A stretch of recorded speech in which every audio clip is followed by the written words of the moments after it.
Jom teman saya jalan-jalan di Sungai Lepoh Chalet, Hulu Langat. Ini last minute punya rancangan lah. Anak nak pergi ke sungai, jadi kita bawa kat sini lah. Husband saya sewa chalet. Chalet ni sangat convenient untuk orang berkursi roda. Hari chalet tu boleh tengok pemandangan sungai di bawah. Tapi tak boleh turun lah. Duduk dekat chalet je lah. Ayah mentua tu. Sangatlah cantik. Sungai tu dia macam renovate bagi dia latar lah. Bilik chalet pun just nice lah. Dia katil, ada tandas, okey lah. Tapi tak ada aircon, ada kipas sahaja.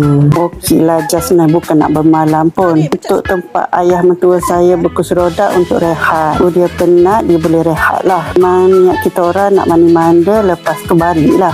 BBQ sekali. Tempat dia bersih lah. Chalet ni bersih. Tandas pun bersih. Okey, just nice lah. Chalet ni berhadapan dengan sungai. Sungai dia ni just nice. Okey untuk budak 3 tahun untuk bermain-main. Mesra untuk budak-budak. Sungai ni penuh dengan ikan Sangatlah comel ikan berenang-renang di dalam sungai.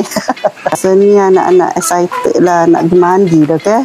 Mama minta dengan husband nak pergi sekarang boleh pergi. Sebabnya anak nombor 2 saya masih kecil. Jadi sekarang dah 3 tahun. Okey, just nice lah kalau nak pergi masuk hutan tu. Kan tak boleh bawa baby ke 3 tahun ke bawah. Tapi saya berjaga-jaga. Lain orang, lain cara. Lepas tu siap-siap nak masuk sungai. Orang nak mandi kolam tu kalau korang tak bawa, boleh beli sebelum sampai di sini ada jual lah. Air sungai ni sangatlah sejuk ya. Air nature memanglah sejuk sangat. Lupa chalet yang saya sewa tu 150 semalaman. Di situ ada 3 jenis chalet yang ada. Yang harga RM80 pun ada. Itu bilik air asing. Ni kena kongsi lah bilik airnya. Kita orang ke 100 pun ada. Orang duduk 150, 180. Lupa yang 280 pun ada. Dan tu yang ada aircon punya lah. Tapi bukan view sungai lah. Nak BBQ pun boleh di sini. Taring besi boleh beli sendiri. Atau boleh beli dengan owner chalet. Masa ni saya tak bawa lah. Saya beli dengan owner chalet.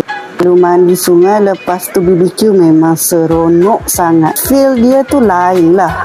Di chalet ni sangatlah convenient untuk budak 3 tahun. Tengok tu paras peha sahaja. Sini banyak chalet. Kalau tak nak sewa chalet pun ada dekat kawasan ni. Sewa pondok. Pinya sungai dia lah ada yang laju, ada tak laju. Ni korang kena pandai pilih lah. Tempat yang husband saya pilih ni memang convenient lah. Memang owner ni dah buat bagi rata. Macam dia dah renovate bagi cantik-cantik, bagi convenient untuk customer dia duduk lah. Air sungai pun tak